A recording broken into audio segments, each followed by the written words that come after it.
नमस्कार, आप दिव्य हिमाचल टीवी देख रहे हैं। आज शाम के 6 बज गए हैं और आज दिन भर की जो अपडेट है वो आपके साथ साझा करने का ये वक्त है। आज के बुलेटिन में सबसे बड़ी घटना आज की वो है विधानसभा चुनाव के ऐलान की, और जो शेड्यूल घोषित हुआ है उसके मुताबिक कितने दिन प्रचार के लिए मिले हैं और कितने दिन नॉमिनेशन के लिए मिले हैं। ये दोनों चीज़ें बहुत इंपॉर्टेंट हैं। और जैसा मैंने इससे पहले जब शेड्यूल घोषित हुआ था उसके बाद बताया था आपको कि पिछली बार से के मुकाबले इस बार हिमाचल में विधानसभा चुनाव के नतीजों के लिए ज़्यादा इंतजार नहीं करना पड़ेगा। पिछली बार लगभग 40 दिन हमने इंतजार किया था और इस बार ये इंतजार लगभग 26 दिन का है। लेकिन प्रचार और नॉमिनेशन के लिए 11 दिन मिल रहे हैं और प्रचार के लिए 18 दिन मिल रहे हैं प्रत्याशियों को। तो अगर हम इस शेड्यूल के हिसाब से देखें तो इस बार हिमाचल के विधानसभा चुनाव में बहुत कुछ बदलाव हुआ होगा और इस बदलाव के अनुसार अब राज्य सरकार और जो मुख्य दल हैं जिन्होंने चुनाव लड़ना है वो किस तरह से तैयारी आगे करेंगे, कितना वक्त उनको मिलेगा, वो शेड्यूल आज पूरा आपको बताएंगे। इसके साथ साथ जो बाकी मामले हैं अगर मैं उनकी बात करूं तो आज कैबिनेट की बैठक आखिरी थी और एक बड़ी घटना थी प्रियंका गांधी की सोलन में हुई रैली, क्योंकि कांग्रेस ने इस रैली के जरिए इस बार के चुनाव के लिए जो अभियान की शुरुआत है वो की है और इसीलिए परिवर्तन प्रतिज्ञा रैली के तौर पर इसको रखा गया था।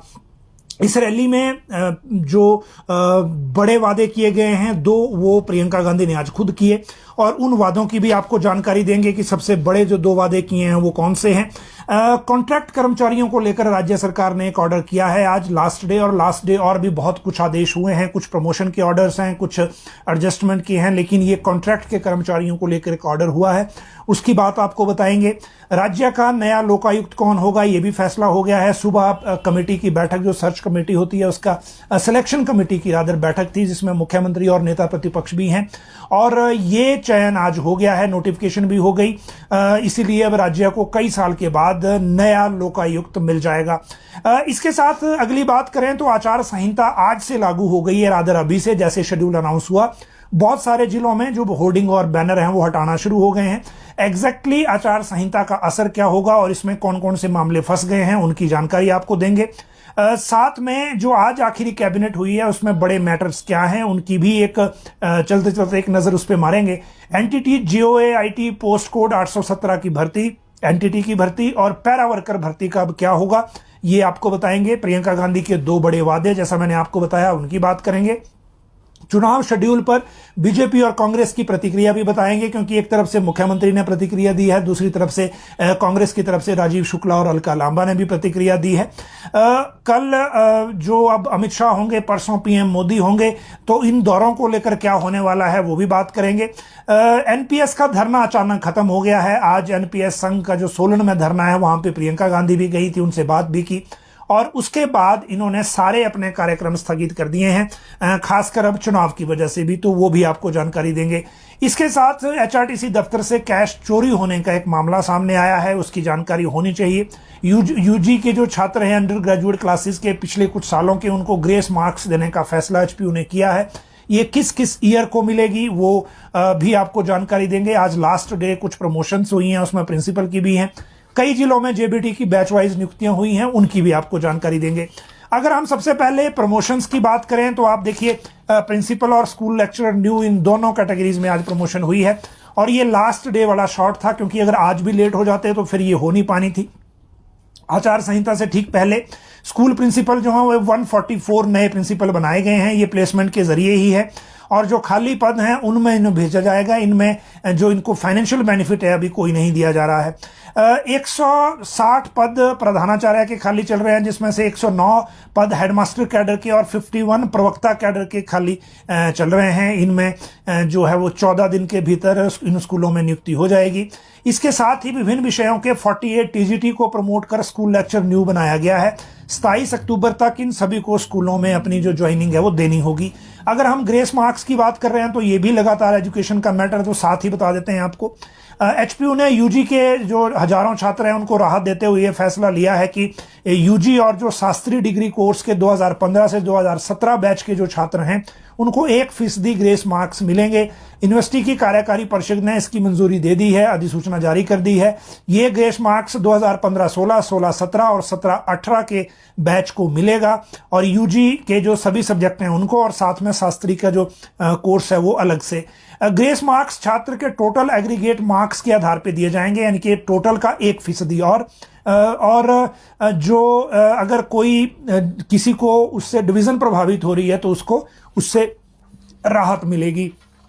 अगली बात कर लेते हैं जेबीटी की नियुक्तियों की। जेबीटी की बैच वाइज नियुक्तियां जब जैसे ही एजुकेशन डिपार्टमेंट से जो क्लैरिफिकेशन गई थी उसके बाद कई जिलों ने बड़ी जल्दी कर दी थी, कुछ अभी वेट कर रहे थे, उनमें प्रोसीजर में टाइम भी लग रहा था। आज हम कुछ और जिलों की नियुक्तियां देख रहे हैं। आज कांगड़ा ने की, बिलासपुर ने की है, सिरमौर ने की है, और बाकी जो जिले हैं उसमें से मैक्सिमम कुछ पहले भी कर चुके हैं।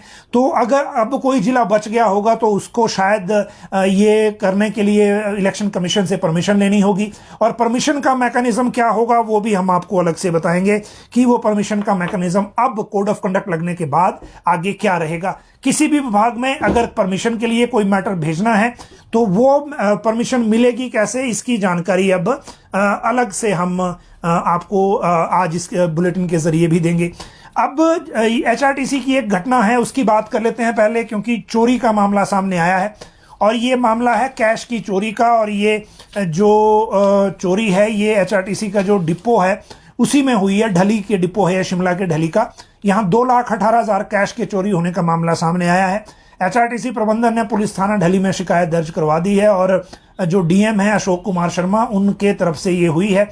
और बाकी सारी चीजें तो इन्होंने ये लिखा है इसमें कि मुझे फोन के जरिए सूचना दी गई कि कुछ अज्ञात लोगों ने चोरी की वारदात को अंजाम दिया है। उसके बाद शिमला पुलिस का यह कहना है कि शिकायत पर मामला दर्ज कर आगामी कार्रवाई शुरू कर दी है और सीसीटीवी फुटेज और पुलिस का जो स्टाफ है बाकी वो उनसे भी पूछताछ अभी चल रही है। तो ये एक अलग से मामला था, तो हमने इसकी जानकारी आपको दी।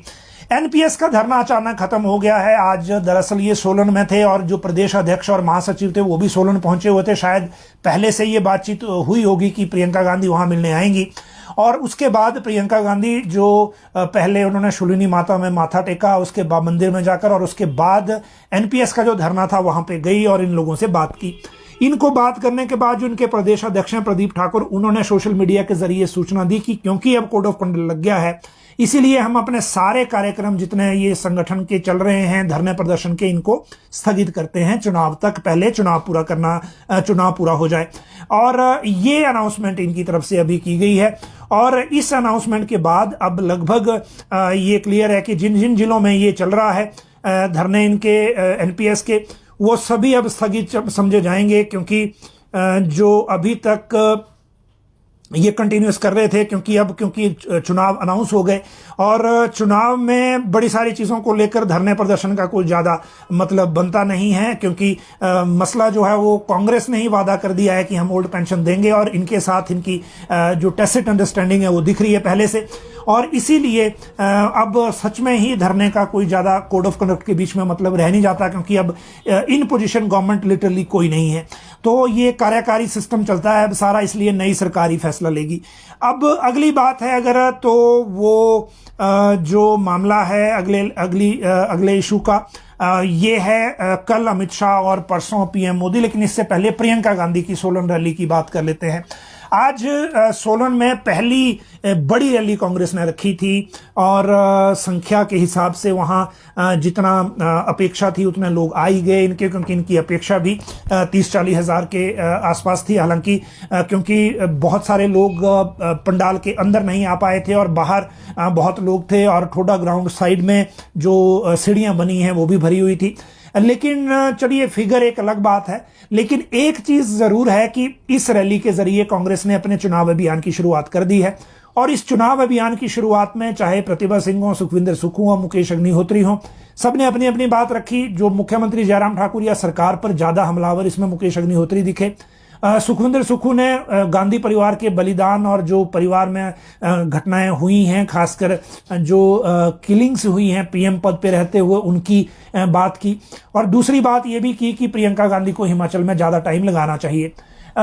इसके साथ साथ जो प्रियंका गांधी ने खुद कहा वो बड़ा महत्वपूर्ण था। पहला तो उन्होंने कांग्रेस के ही जो लीडर्स हैं उनको कहा कि एकजुटता के साथ इस चुनाव को लड़िए और तभी कांग्रेस को जीत मिलेगी। दूसरी बात उन्होंने कही कि जो 10 गारंटियां दी हैं उसमें पहली कैबिनेट में 2 काम कांग्रेस करेगी। एक तो पहली कैबिनेट में 1 लाख नौकरियों का फैसला होगा हिमाचल में देने के लिए। और दूसरा जो ओल्ड पेंशन दी जानी है वो भी पहली कैबिनेट में ही करेंगे, हालांकि उसमें 10 दिन का वक्त गारंटियों में दिया गया है। तो ये कहा प्रियंका गांधी ने। अब आप देखिए हिमाचल में 1 लाख नौकरियां पहली कैबिनेट में, ऐसा कहा है। अब ये क्योंकि वो खुद एनपीएस के लोगों से मिलकर गई थी तो ओल्ड पेंशन तो उसमें आना ही था और उन्होंने उस बात को लिया भी। लेकिन 1 लाख नौकरियां, क्योंकि टोटल 5 लाख का वादा कांग्रेस कर रही है, वो प्राइवेट और सरकारी दोनों क्षेत्रों में है। और अब 1 लाख नौकरियों का पहली कैबिनेट में फैसला होगा, ऐसा प्रियंका गांधी ने कहा है। और ये आज की सबसे बड़ी घोषणा यही है जो कांग्रेस ने, या कांग्रेस के लिए जो प्रियंका गांधी आई हुई थी आज रैली के लिए, उन्होंने सोलन से किया है। अब अगला जो उनका शेड्यूल है वो बनेगा, क्योंकि अभी प्रत्याशी चयन को लेकर भी फैसला होना है। कल टिकटों को लेकर दिल्ली में कुछ बात हो सकती है, क्योंकि सोनिया गांधी चली गई हैं वहां, और इसीलिए अगर वो टिकटों पे फैसला हो गया तो बीजेपी से पहले कांग्रेस के टिकट आ जाएंगे, और उस पर हमारी नजर बनी हुई है। जहां तक बीजेपी की बात करें, अब कल जो केंद्रीय गृह मंत्री अमित शाह जो है शिलाई विधानसभा क्षेत्र के सतौन में आ रहे हैं। ये हाटी समुदाय वाला कार्यक्रम है, सरकारी कार्यक्रम नहीं है, इसलिए कोड ऑफ कंडक्ट का ज्यादा इसके लिए प्रभाव है नहीं। लेकिन इसमें इसके बाद जो कोर ग्रुप की बैठक बुलाई गई है वो महत्वपूर्ण है। ये बीजेपी कोर ग्रुप की बैठक है।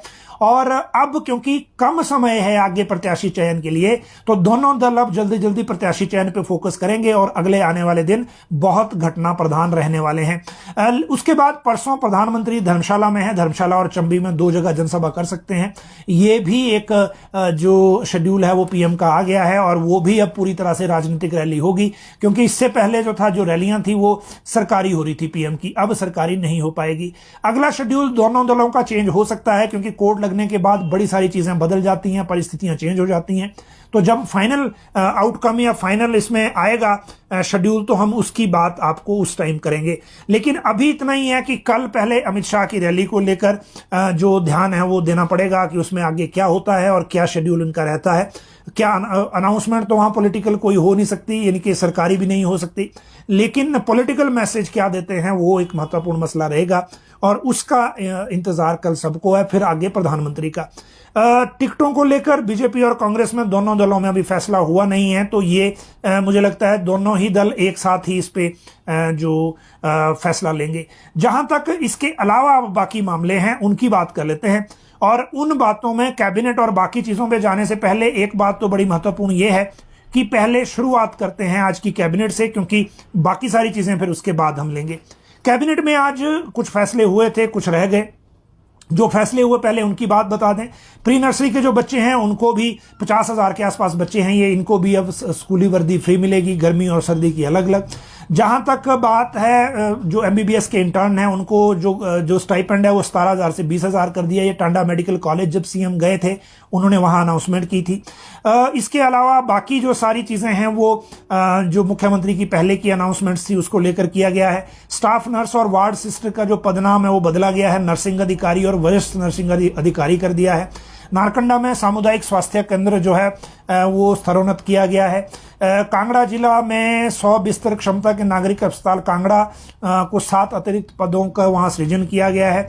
इसी तरह से बड़े सारे मामले अलग अलग इसमें हैं, और कुछ नई भर्तियां भी ये जो मेडिकल कॉलेज है नाहन वाला और साथ में चंबा वाला, उसके लिए 14 पदों की अलग से की गई है। बल के हटगढ़ में आईटीआई खोलने को, और थुनाग के बगस्याड में मृदा परीक्षण प्रयोगशाला, और मंडी के बागा चनोगी में ये सीएम की कंस्टिट्यूएंसी है, कॉलेज खोलने का निर्णय कैबिनेट से हुआ, और कैबिनेट खत्म होते ही इसकी नोटिफिकेशन भी हो गई साथ साथ ही एक ही दिन में।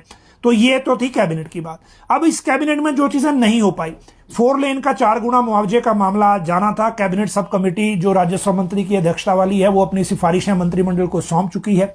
पिछली बार भी इसमें कुछ चर्चा हुई थी, लेकिन इस बार ये मैटर टेकअप ही नहीं हो पाया, ना ये कैबिनेट में लगा।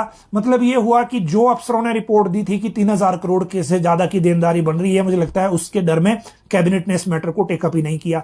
तो दृष्टि पत्र में वादा करने के बावजूद इस मसले को अधूरा छोड़ दिया गया। अब 4 गुना मुआवजे को लेकर इस सरकार में कोई फैसला नहीं हो पाया, ये क्लैरिटी के साथ अब क्लियर है।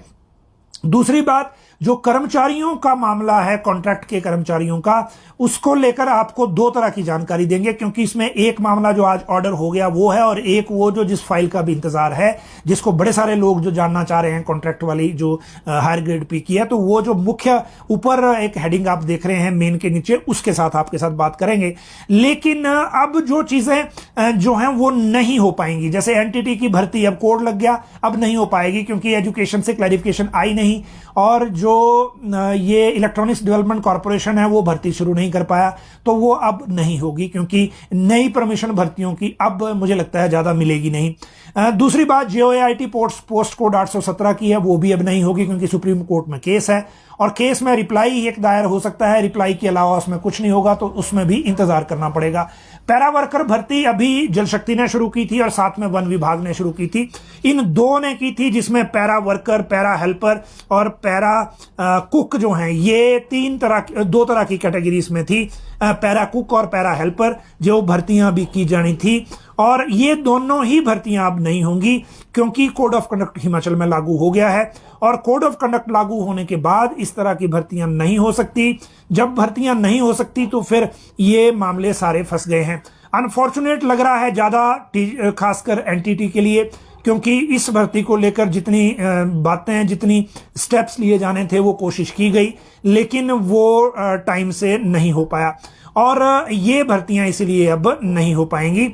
और कितना इसमें और टाइम लगेगा अब, क्योंकि जनवरी तक कोड ऑफ कंडक्ट है, कोड ऑफ कंडक्ट के बाद एक अलग शेड्यूल रहता है, और वो शेड्यूल जब तक पूरा नहीं होता तब तक इन भर्तियों को हम कुछ नहीं कह सकते।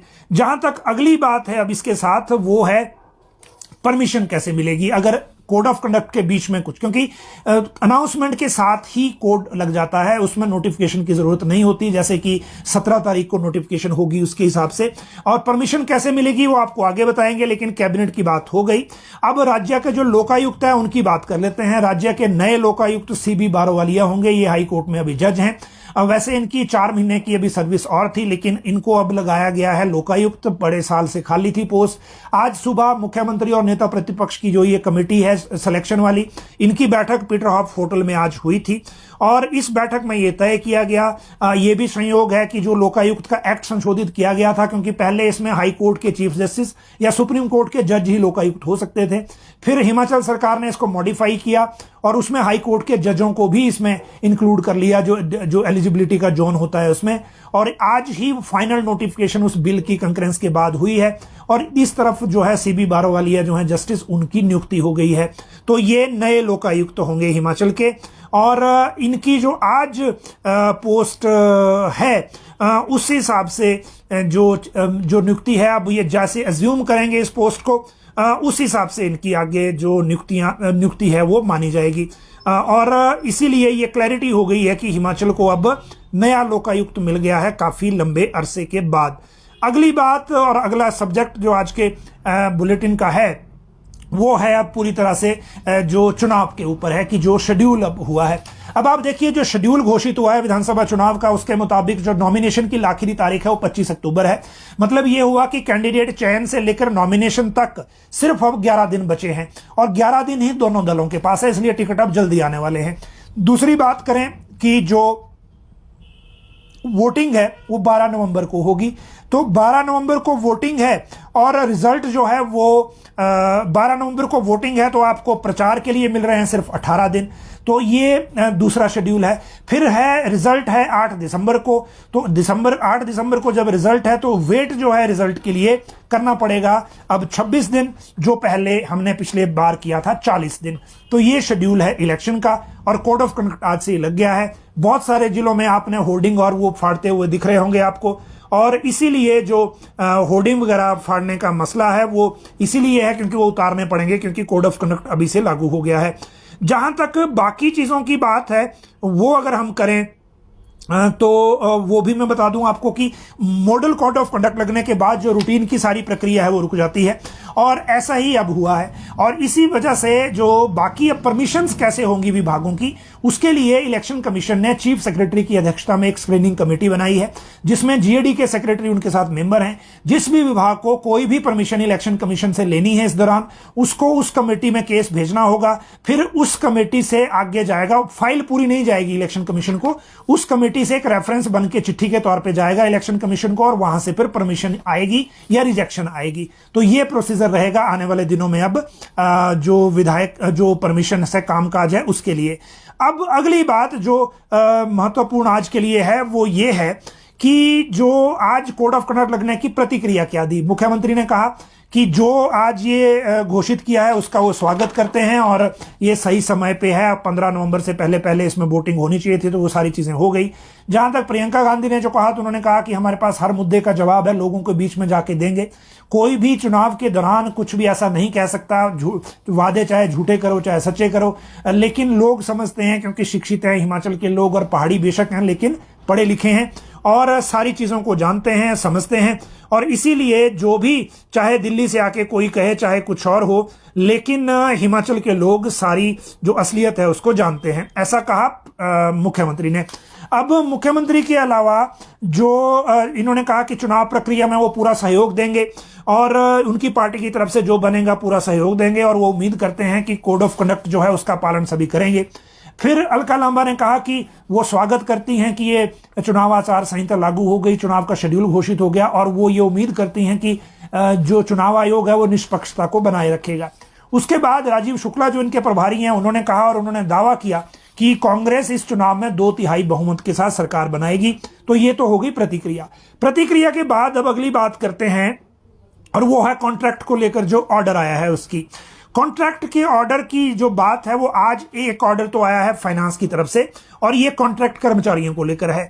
इस ऑर्डर में ये कहा गया है कि बड़े सारे विभागों की तरफ से ये रेफरेंस आ रहा था कि जो ये एक्स ग्रेशिया कैलकुलेट करने के लिए कॉन्ट्रैक्चुअल एम्प्लॉइज जो है वो उनकी फैमिली को लेकर किस तरह से कैलकुलेट करना है। तो फाइनेंस ने कहा the matter was engaging attention of the department. It is clarified that contractual emoluments as on the date of death of the contractual employee will be considered as basic pay for the purpose of sanctioning ex gratia grant to the family of the contractual employee. जो salary उस वक्त मिल रही होगी contract employ को वही basic पे मानी जाएगी, क्योंकि एक्स ग्रेशिया के लिए जो फॉर्मूला है वो बेसिक पे से ड्रिवन होता है। तो ये तो ऑर्डर है कॉन्ट्रैक्ट के कर्मचारी को लेकर। लेकिन दूसरी जिस फाइल का इंतजार आज सबको है वो है कॉन्ट्रैक्ट कर्मचारियों की हायर ग्रेड पे का, जो अभी तक कंफर्म नहीं हो पाया है। और उसकी वजह यह है कि कैबिनेट में आपको हमने बताया था कि मुख्यमंत्री ने इसको मंजूरी दे दी थी एक पहले, लेकिन उसमें ऑप्शन नहीं बताया था कि कौन सा ऑप्शन ओके किया है। दरअसल इससे पहले जो हुआ यह था कि हायर ग्रेड पे को लेकर जो राइडर की नोटिफिकेशन हुई, जो पे कमीशन के अंडर कर्मचारी रेगुलर वाले आते हैं उनके लिए, उसी में कैबिनेट ने मिनट्स में कहा था कि जो कॉन्ट्रैक्ट के कर्मचारी हैं उनके लिए डीओपी अलग से ऑर्डर करेगा, क्योंकि कॉन्ट्रैक्ट वाले कर्मचारी पे कमीशन के रूल्स में नहीं आते जब तक वो कॉन्ट्रैक्ट में रहेंगे। तो उसके लिए फिर डीओपी ने प्रोसेस शुरू किया और फाइल भेज दी मुख्यमंत्री कार्यालय को। सीएम ऑफिस में ये कुछ दिन रही और वहां से चीफ मिनिस्टर के साइन के साथ वापस आ गई। लेकिन डीओपी ने पूछा था कि पहले तो ऑर्डर मांगे थे कि इनको देना है या नहीं, और देना है तो किस फॉर्मेट में देना है। तो वहां कुछ ऑप्शन नहीं सिलेक्ट किया गया और सिर्फ साइन करके वापस आ गए।